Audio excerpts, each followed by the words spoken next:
I thought to myself, this sucks. So I adjusted it a little bit. Do we have another slide? There you go. There's Jupiter. And unfortunately, because of all the light pollution in here, you can't see all the other stars because it's really lit up.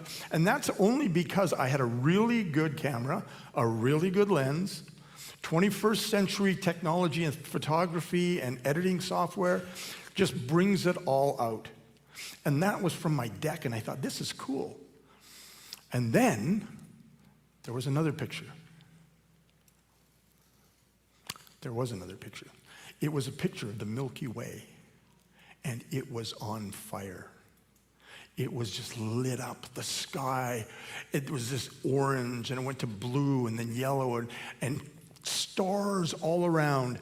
And when Abram was looking up to the heaven, when God said, look up and look at the stars and see if you can count them, that's what your offspring are going to be. That is exactly what he saw, except instead of seeing this cute little snapshot of a picture, he saw this entire 360 vista of stars. I had a seminary prof who was a missionary in Iran in the days of the Shah. And he was up in this place, and he said, you know, the reason that guys like Daniel were probably into astrology, and they had such a heavy-duty astrology team there, was because the sky was lit up at night. Stars were everywhere. It was just on fire. And that's what Abram was looking at. Moving on. Then he said to him, so shall your offspring be. And he believed, and Abram believed Yahweh, and Yahweh counted it to him as righteousness.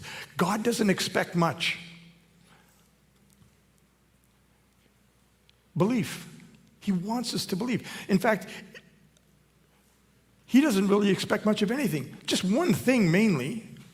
He expects one thing of us, and that's everything. He expects our entire being to be committed and consecrated to him.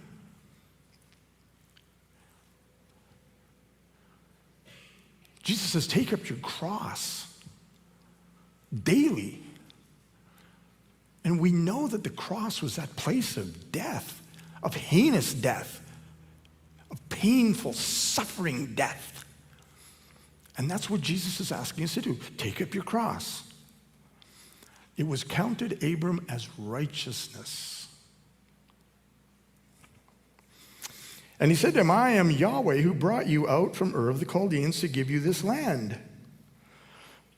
But Abram said, oh, Lord God. Now, when you see that, Lord God, and I know in the ESV and probably most of the better translations, it'll be a capital L with a lowercase O-R-D, Lord, and then God will be capital G with small caps O-D.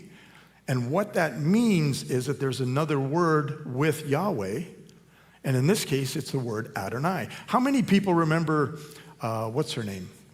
Amy Grant, and that song, El Shaddai? Anybody? Everybody?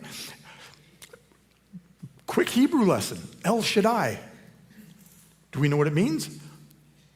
El, God, Shaddai, Almighty. El Shaddai, El Shaddai. El, God, Elyon, Most High.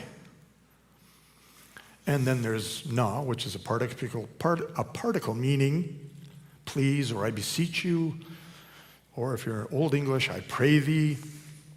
Adonai. Adonai is the word Lord here. It means Lord, Master, God. So, Lord God, Yahweh. How am I to know that I shall possess it? And here's where we're going to start. Yahweh says to him, bring me a heifer 3 years old, a female goat 3 years old, a ram 3 years old, a turtle dove, and a young pigeon. And he brought him all these, cut them in half, and laid each over against each other. But he did not cut the birds in half. And when the birds of prey came down on the carcasses, Abram drove them away. As the sun was going down, a deep sleep fell on Abram, and behold, dreadful and great darkness fell upon him.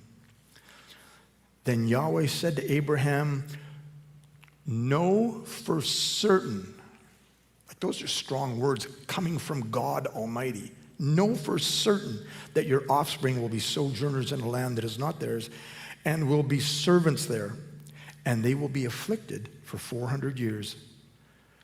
But I will bring judgment on the nation that they serve, and afterward they shall come out with great possessions.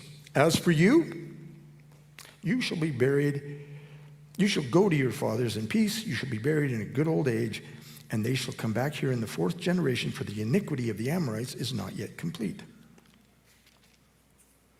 When the sun had gone down and it was dark, behold, a smoking firepot and flaming torch passed between these pieces.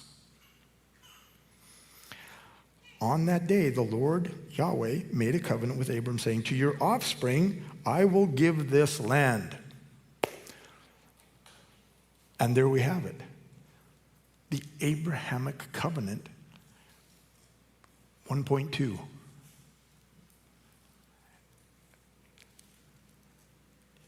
An interesting thing, if we can get the next slide.